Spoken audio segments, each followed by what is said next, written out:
And we do begin with breaking news tonight, an update on a horrific crime in Central Arkansas. A woman is in jail accused of killing her mother and her daughter. Good evening. Glad you're with us for Fox 16 News at 5:30. I'm Donna Terrell. I'm Kevin Kelly. Police say the victims were found stabbed to death inside a home on Lakeshore Drive in Hot Springs. Fox 16's Caitlin Reardon following this. She joins us live with more. Caitlin. Well, Kevin and Donna, police say it was obviously a difficult crime scene to work. One neighbor who didn't want to go on camera says that he knew the family and heard something going on this morning. Now he's devastated to find out two people are dead. It's very good. There's not any problems here. On Wednesday morning, neighbors were astonished to learn two people were found murdered in an area of Hot Springs where not much happens. I feel very impacted. When detectives arrived for a welfare check, they found 71-year-old Wanda Self and 8-year-old Megan Gailey stabbed to death inside the house.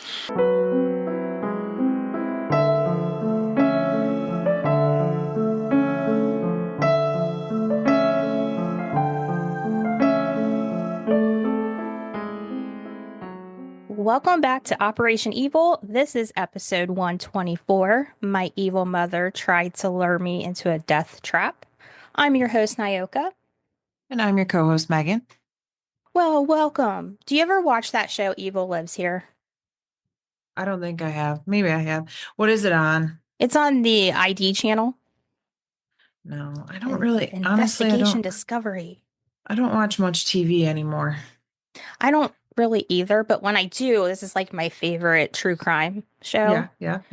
And I was like binging it one day, and this is where the story came from, because I was watching an episode called Mom Lured Me into a Trap, and I'll put what season and what episode if you guys want to go back and watch it. But the daughter is the one speaking on the show about what happened and her experience, and her name was Kristen Gailey. And this story is about an evil mother and what she did to her own flesh and blood. And it took place in November of 2018 in Hot Springs, Arkansas. Okay, so Kristen Gailey, now an adult, and she was a young adult. I don't know how old she is now, but she looks like early 20s. She said that her early childhood was like pretty good, pretty normal. But the only thing was that her dad, Kevin, was a truck driver, so he wasn't home very much because of his work. But other than that, she says she had a pretty good, little childhood going on. And she even had a good relationship with her mother, Melissa, while she was growing up too. But things would start to change. And it wasn't until she was in elementary school that she saw a shift in her parents' relationship. She said that one night her mother suddenly started like screaming at her dad. And he was like sitting down in a chair, and she like stood over him and she's screaming. And he just sat there, stayed silent.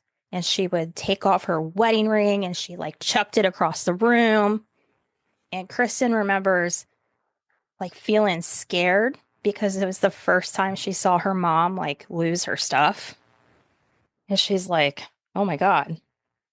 Now later on, her mother would tell Kristen, who's a child at this time, that her dad was having an affair with another woman and having a child with her.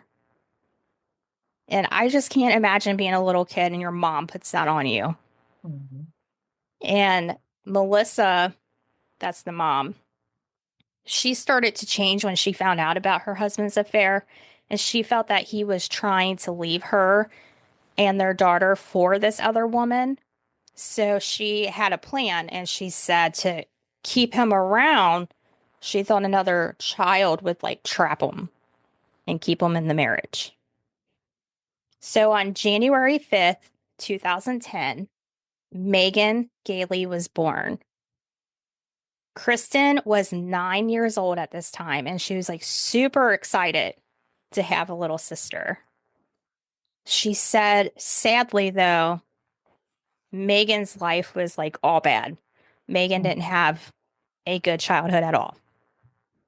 1 year after Megan was born, her parents split up. Her mom burst into Kristen's room crying about her dad leaving them for another woman. She was talking crazy and even mentioned seeking revenge on the woman by throwing a box of nails in her driveway. And every single day, Melissa would complain about Kevin.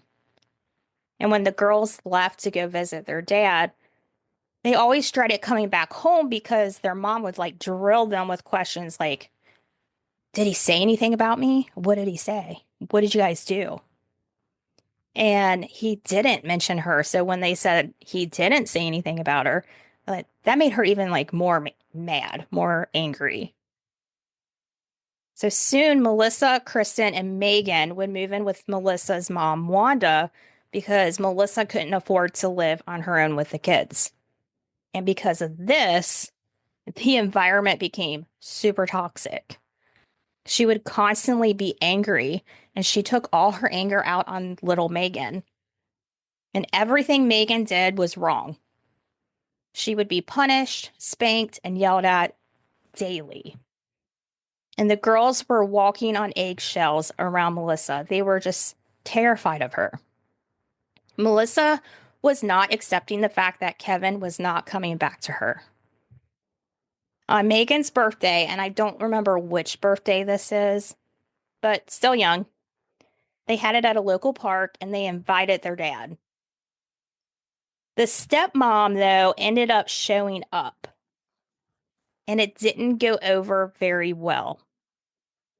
So when Kevin and the stepmom was talking, the stepmom, she said, is she always like that? And Melissa heard her say that. So she pulled out this large wooden rod from her car trunk and threatened them, made the kids get in the car, and they drove away. And it was the first time Kristen saw her mother act violent. Eventually, Melissa would start dating again.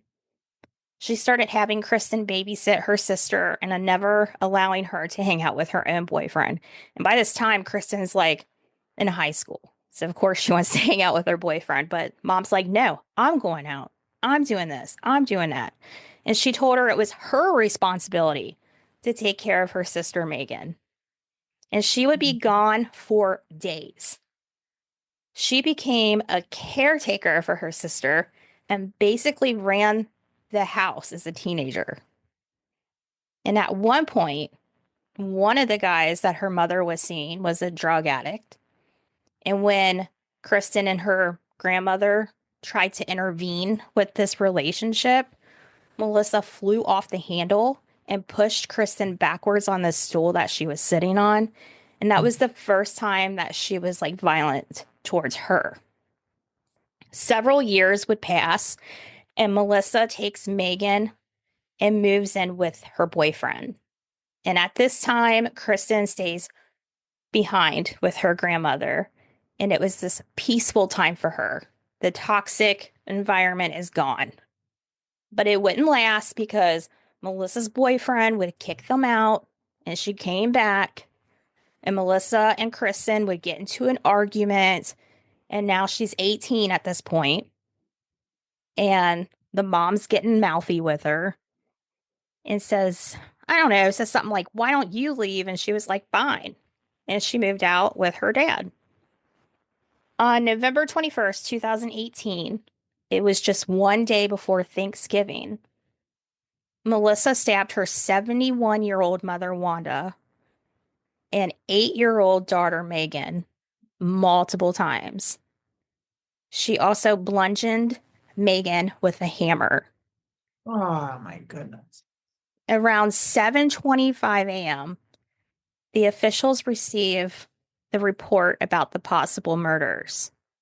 That day, Kristen received a call about what happened from her cousin, and she was the one who had to call her dad and tell him what happened. Now, according to her episode, she said that Megan saw it coming and tried to run away, but it didn't work. She also said her grandmother was asleep in bed when she was murdered. She also said that her mother tried to lure her and her father over to the house by saying that she needed help putting up the Christmas tree. And she said, quote, God does not like a marriage that is split. Once you marry, you are marrying for life, end quote. He refused her, though. And on a side note, Kristen said they knew it was a lie because when the crime scene was being looked at, the Christmas tree was up. So she lied about needing help with that. And she also said that Kristen got a call from her too, and she was like yelling at her to come home, but Kristen was like, no, I'm not coming home. It's too toxic there. I'm not doing it. And Kristen believes that she tried to get her and her dad there and murder them too. Just take them all out. And just to let you know, at this point in time, they had been separated for 7 years. And she still called the woman who came between them the devil. Now back to the crime scene. As the police reached the scene, they found their lifeless bodies covered in blood. Melissa was located in the backyard, climbing out of a crawl space underneath the house. And she had blood all over her clothes, and there was evidence of an attempted arson. The area had char marks, and it is believed that she tried to burn down the house and all the evidence in it. She was charged with 2 capital murder charges and felony of attempted arson. When Kristen visited Melissa in prison 8 days after the murders, Melissa admitted to getting mad at Wanda because she was taking stuff. She was also irritated that Wanda was constantly smoking and in constant pain because of her age. And she was also aggravated with her daughter, Megan, and noted that the doctor wanted to take her daughter off the medication, which made her a happy girl, and I say that in quotes, and that doing so would cause her more stress. The prosecutors provided the finding of the tack hammer and claw hammer in front of the murder site as forms of evidence. DNA evidence confirmed that the blood found on both hammers matched Megan's. And I know. And the DNA results for the blood on the knife came back as both Wanda's and Megan's. She really took this hate out on this little girl. Poor thing. Initially, the intention of the prosecutors was to seek the death penalty because the murder scene was so gruesome. But there was a plea deal to avoid the death penalty, and she pleaded guilty to her charges. The plea deal was approved by the family members. I just ask you that. Yeah, they said that they wanted her to spend her life in prison without the possibility of parole. And according to the prosecutor, the family agreed to the plea deal because of the long trial and the horrific events of the day. It would just cause more mental trauma. During the hearing, Melissa appeared wearing a standard brown jail jumpsuit and shackled at the wrists and ankles. She stood at the podium answering questions with a simple yes, ma'am, or no, ma'am. Melissa had undergone a mental evaluation and was found fit to proceed with the trial. A medical evaluation revealed that she suffered from epilepsy, and an MRI showed that she had lesions on her frontal cortex as a result. But there were no signs of any mental illness, disease, or defect. The psychiatrist... Do you know what the frontal lobe does? I don't remember. So that's like your motor skills. So like when you get drunk, that's the first thing to go is the frontal lobe. Your balance, all of that is in your frontal lobe. So that had nothing to do with anything. So it had nothing to do with anything. Wow. Short-term memory, sure, but not the physical acts not of for murder. what she did. Yeah, does not match. Ooh, that Mhm. makes sense. I'm glad you brought that up. I couldn't remember. Couldn't remember what that did. And the psychiatrist also found her fit to proceed with the trial. And during the trial, I'm sorry, during the proceedings, as the case was being outlined, it was noted that when police arrived at the scene that day, the daughter, Megan, was found in the doorway of the home, nude and covered in blood, with stab and puncture wounds.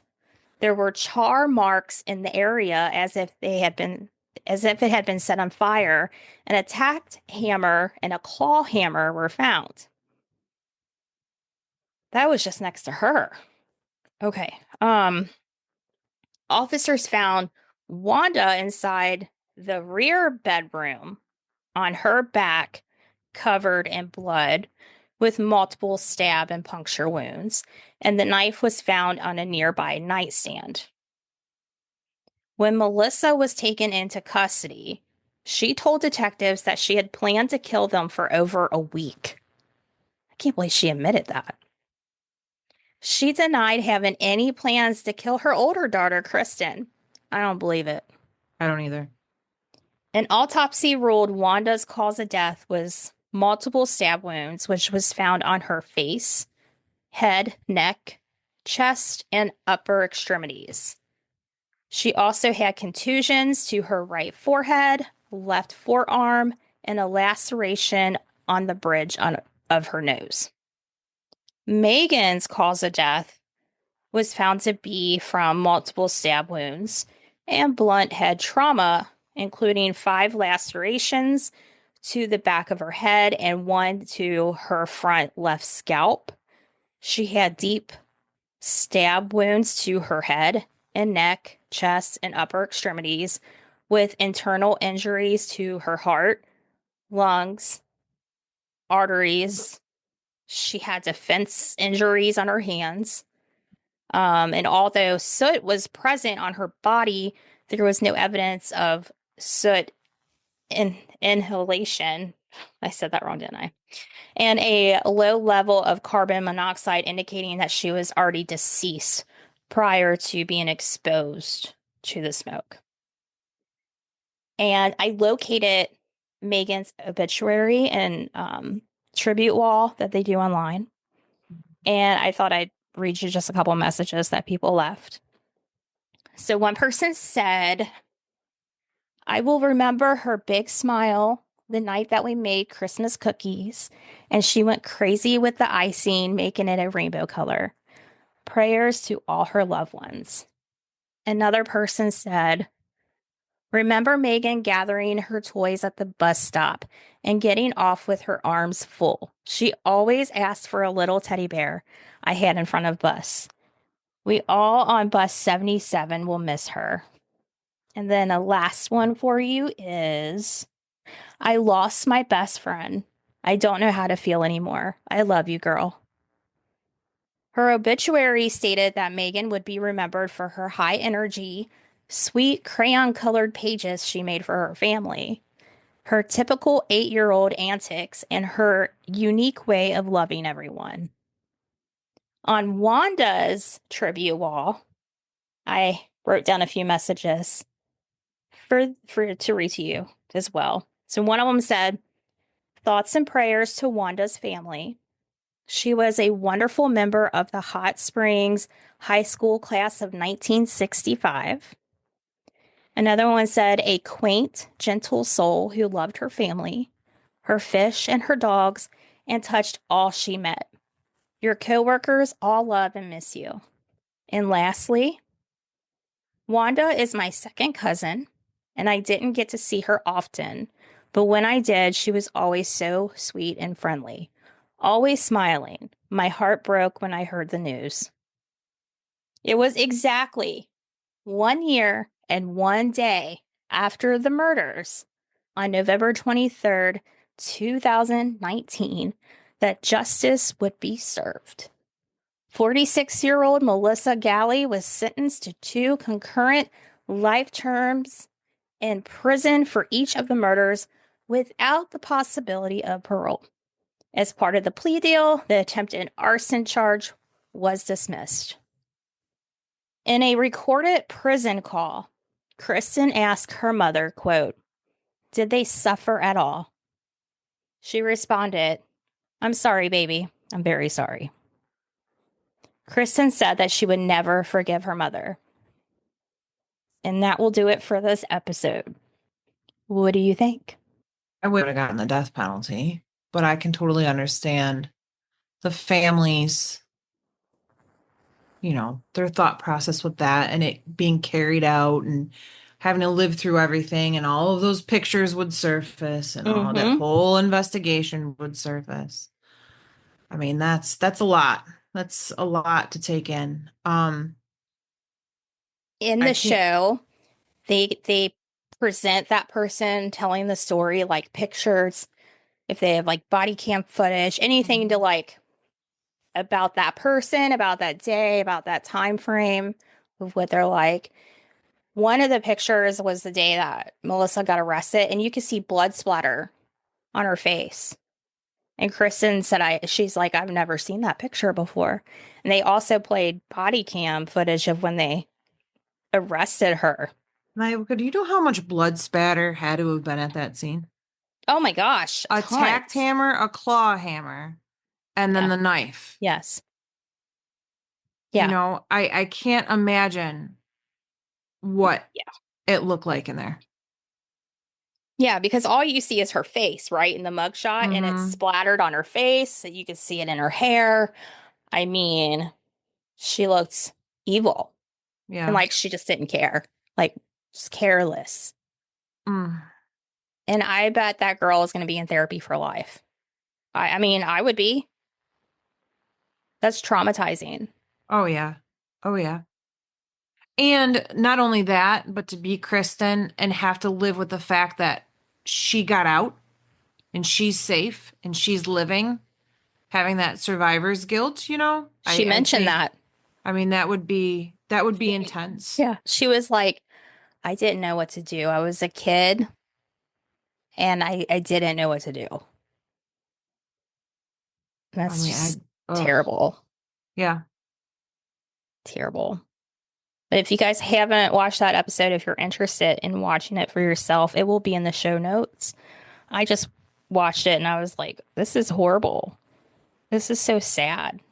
And with April being the Child Abuse Awareness Prevention Month, and I just thought this would be pretty fitting. So, yeah, thank you guys for listening. I'm reading a book right now. Man, if I could tell you that. Actually, I can't. Give me a second. I'll tell you. Yeah. But what it's about is about, I don't want to say it's about angry parents because that portrays me as an angry parent. That's not what it's about. It's about mindfulness. And I honestly think that everybody should read this book. Everybody that's a parent, or just everybody in general? I think anyone that has to deal with kids. Okay, anyone that is around children, anyone that is stressed by children or relationships, even, because I find myself a lot of times looking at this book not just from a kid perspective, but actually, what is this now? But actually, from a relationship perspective. Gotta buy a lot of crappy things. Okay. It's called Raising Good Humans, a mindful guide to breaking the cycle of reactive parenting and raising kind, confident kids. Okay. So I say this because, obviously this woman had a lot of problems, but if you can catch your triggers before it ever even happens, and walk through your triggers and sit there and sit in yourself before you react to something. Obviously this was premeditated. You even said but if you're feeling this way around your kids, around your spouse, around anyone, get help. It's I don't know. It's just insane to me. But this book is to help you, calm yourself so you're not reacting to any triggers or anything out of the ordinary. But yeah. That's interesting. Yes. I was just thinking too, like, so she had Megan to try to keep her husband trapped in this marriage, and it didn't work. I wonder if she was seeking revenge by murdering her to hurt him. I don't know. wouldn't I be was just thinking surprised. about that. Like, I will never know, but I still think she was gonna. I still believe that she was gonna lure them over there and kill them all. mhm. Because if she can't have her way, there's no way other than Yeah. everybody's dead, you know. And my other thing is I wonder if she resented Megan too. She had to have to treat her You know? bad Yeah, from the get-go. And obviously this woman's always been mentally ill and it just Right. wasn't seen until that trigger. right. I'm surprised she didn't go after the new wife. Well, didn't you say she threw nails in the driveway Yeah, or something? she did. She did So do she that. did do her little vindictive pettiness. Yeah. Yeah, I don't know. I definitely recommend that show though. It's like my favorite true crime show. Yeah.